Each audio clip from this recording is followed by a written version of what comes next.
votre émission chrétienne L'œuvre d'affranchir l'homme désormais et ajoute à ses abonnés de YouTube 2 rubriques, à savoir sur les faits sociaux, vous aurez des émissions qui vous parleront des problèmes conjugaux, Enfants de la rue, comme il m'a appelé Chégué, Hygiène dans la rue, les émissions concernant les activités promotionnelles, entre autres la beauté, la sculpture, la cuisine congolaise et la couture. Et à ce qui concerne le divertissement, vous aurez à suivre les théâtres, le sport et la publicité. Data RDC News vous suit partout où vous vous trouvez. Data RDC News, déclencheur de bonnes humeurs. Situé dans la commune de la Gombe, en diagonale de l'hôtel du gouvernement, le marché d'œuvres d'art appelé communément Wendiabi Kiko, où l'on trouve toutes sortes de créations artisanales, entre autres toiles, sculptures, créations contemporaines, quelques vieilles médailles, pièces, masques anciens et autres objets traditionnels exécutés par les artistes locaux dans le but de valoriser les différentes cultures des tribus du pays à des prix défiant toute concurrence, à condition bien sûr de négocier âprement. Délocalisé de la place Gare Centrale, suite à la réhabilitation de la dite place par le gouvernement, un endroit stratégique qui permettait aux vendeurs d'assurer plusieurs ventes par jour et d'être facilement repérés par des touristes et quelques acheteurs locaux. Ce nouveau site expose le vendeur à des diverses difficultés, notamment le manque d'infrastructures adéquates pour permettre une meilleure conservation de ses œuvres. Face à cette situation, quelques vendeurs n'ont pas manqué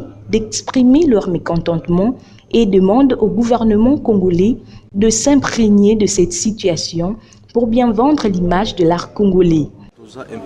Nous avons souvent difficulté dans la vente car la clientèle devient de plus en plus rare et la plupart des clients se plaignent des tracasseries qui les sont souvent infligées à l'aéroport lors des embarcations. Ce marché n'est pas un marché de légumes, mais un marché d'art culturel en Afrique et même au monde.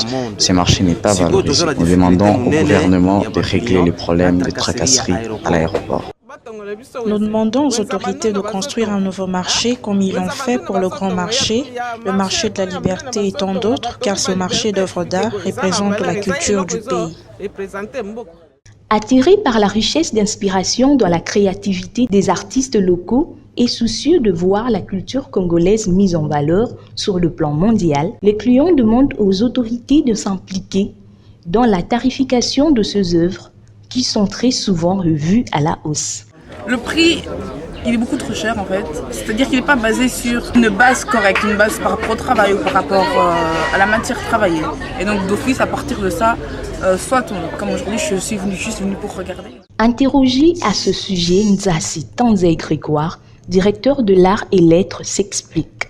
Cela revêt d'une importance capitale parce que cela fait la fierté tout d'abord du ministère de la Culture et des Arts.